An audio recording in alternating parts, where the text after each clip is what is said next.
Hi, I'm Petra Blašková. I'm a managing director in LaSalle's research and strategy team. And I'm here with Brian Klinzig, our global head, who wrote our latest briefing on policy and global uncertainty. Brian, why are we writing about the global uncertainty now? Well, indicators of uncertainty, of policy uncertainty, are elevated close to historical highs, largely driven by policy implementation by the new U.S. presidential administration. So the particular focus of that is tariffs. Tariffs announced, tariffs delayed, tariffs reintroduced. It's been a complicated couple months for those trying to understand the implications of all of that for the global economy. Typically, we see a negative relationship between policy uncertainty and economic growth. And that's something we're watching very closely. There's also broader global reactions to this. So, for example, the European debt brake move in allowing more investment in defense and infrastructure by Germany as it sort of realized it's not able to rely on the U.S. in quite the same way for its protection and global trade for growth.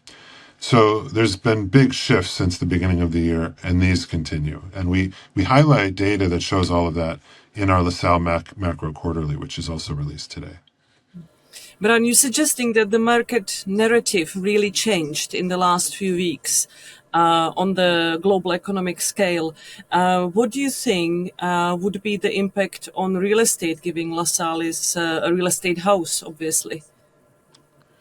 Yeah, so because we don't know exactly how all of this will settle, it's hard to say exactly what those consequences will be. But there's a couple things we do know is that there are likely to be winners and losers, and we can study granular impacts. So, for example, markets and assets that are highly exposed to global trade, such as that near ports, might be more impacted in a trade war. Washington, D.C. is a market where we're tracking given changes in federal employment. But strategies that are more supported by nearshoring might benefit from more fragmented supply chains. Another consideration is replacement costs. Tariffs of inputs of construction materials will drive up replacement costs further. That you also have less labor available to do construction in the U.S. if the immigration policies continue to tighten. And higher replacement costs means that rents need to rise further in order to justify new development. So that's something we're watching as well. Obviously, it's an extremely complex environment, and everybody will be able to read more in our accompanied note to this video.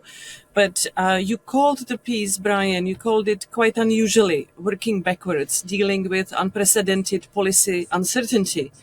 Why are we taking this approach, the backward-looking approach?